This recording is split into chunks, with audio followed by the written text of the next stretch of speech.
Welcome to SK தகவல். So இந்த சேனலில் டிப்ளமோ பாலிடெக்னிக் ஸ்டூடெண்ட்ஸுக்கு தேவையான எல்லா இன்ஃபர்மேஷனும் கொடுத்துட்ருக்கோம். இது வரைக்கும் இந்த சேனலை சப்ஸ்கிரைப் பண்ணாமல் இருந்தீங்க அப்படின்னா சப்ஸ்கிரைப் பண்ணிக்கோங்க. வாங்க நம்ம இந்த வீடியோவில் என்ன பார்க்க போகிறோம் அப்படின்னு பார்த்தீங்கன்னா, ஏப்ரல் 2026 பார்த்தீங்க அப்படின்னா நடந்த எக்ஸாமுக்கு உண்டான ரீவேல்யூஷன் ரிசல்ட் ஏற்கனவே வந்தது. பார்த்தீங்கன்னா எக்ஸ்பிரஸ் ரிவேலேஷன் அப்படிங்கிறது பார்த்தீங்கன்னா முடிச்சுட்டு வெளியில் போன ஸ்டூடெண்ட், 6th செமஸ்டர் முடிச்சுட்டு வெளியில் போன ஸ்டூடெண்ட்ஸுக்காக சீக்கிரமாக பேப்பர் திருத்தி ரிசல்ட் விடணும் அப்படிங்கிறதா வந்தது. இப்போ வந்திருக்கிற ரிசல்ட் பார்த்தீங்க அப்படின்னா இப்போ செகண்ட் அண்டு ஃபோர்த்து செமஸ்டருக்கு உண்டான ரீவேல்யூஷன் ரிசல்ட். அந்த செகண்ட் செம் அப்போ பார்த்தீங்கன்னா அந்த ஸ்டூடெண்ட்ஸ் வந்து பார்த்தீங்கன்னா ஃபர்ஸ்ட் இயர் படிச்சுட்டு இருப்பாங்க, அவங்க இப்போ செகண்ட் இயர் வந்திருப்பாங்க. ஸோ செகண்ட் இயர் படிச்சுட்டு இருந்தவங்க இப்போ தேர்ட் இயர் வந்திருப்பாங்க. சரிங்களா?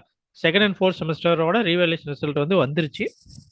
ஸோ எப்படி பார்க்கறது அப்படின்னு பார்த்தீங்கன்னா, ஏற்கனவே நீங்கள் ரிசல்ட் பார்த்த வெப்சைட் என்னவோ அதே வெப்சைட் தான், வேற எந்த ஒரு மாற்றமும் இல்லை. டிப்பு EXAMS TNDTE.in அப்படின்னு சொல்லி என்ட்ரடிங்க. என்ட்ரடிச்சிங்க அப்படின்னா உங்களுக்கு இந்த மாதிரி பேஜ் வந்து ஓப்பன் ஆகும். இதில் பார்த்தீங்கன்னா இந்த இண்டஸ்ட்ரி பேஸ்டு இன்டர்ன்ஷிப் ரிசல்ட் அப்படிங்கிறதும், அதுவும் அந்த இண்டஸ்ட்ரி பேஸ்டு நடந்த எக்ஸாம் பார்த்தீங்கன்னா ரிசல்ட் வந்து விடாமல் இருந்தாங்க. அந்த ரிசல்ட்டுமே வந்து இதில் வந்து பார்த்தீங்க அப்படின்னா உங்களுக்கு விட்டுட்டாங்க. சரிங்களா? அவங்களும் பார்த்து தெரிஞ்சுக்கலாம். நீங்கள் ஏற்கனவே நீங்கள் எப்படி ரிசல்ட் பார்த்தீங்களா பாருங்க. இந்த போர்டு எக்ஸாமினேஷன் ஏப்ரல் 2026 ரிசல்ட் இருக்கும். அதை கிளிக் பண்ணுங்க.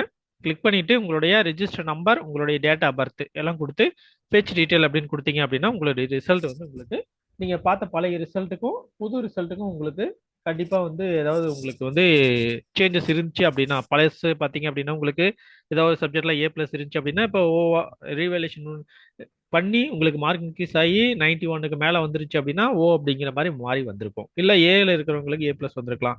இல்லை ஏற்கனவே நான் வந்து ஓல தான் இருக்கிறேன், 91 92 வாங்கியிருக்கேன், இப்பயும் மறுபடியும் எனக்கு அப்படின்னாலும் உங்களுக்கு ஓன் தான் வந்திருக்கும். உங்களுக்கு மார்க் வந்து உங்களால் பார்த்து தெரிஞ்சுக்க முடியாது. சரிங்களா? சரி, ஓகே. இந்த தகவல் உங்களுக்கு பயனுள்ளதாக இருக்கும்னு நினைக்கிறேன். பயனுள்ளதாக இருந்துச்சு அப்படின்னா இந்த வீடியோக்கு ஒரு லைக் கொடுங்க. அதே சமயத்தில் இந்த வீடியோவை உங்களுடைய ஃப்ரெண்ட்ஸ் யாராவது இருக்காங்கன்னா அவங்களுக்கு வேணா ஷேர் பண்ணி விடுங்க. சரிங்களா? நெக்ஸ்ட் நம்ம அடுத்த வீடியோவில் சந்திக்கலாம். தேங்க்யூ ஃபார் வாட்சிங்.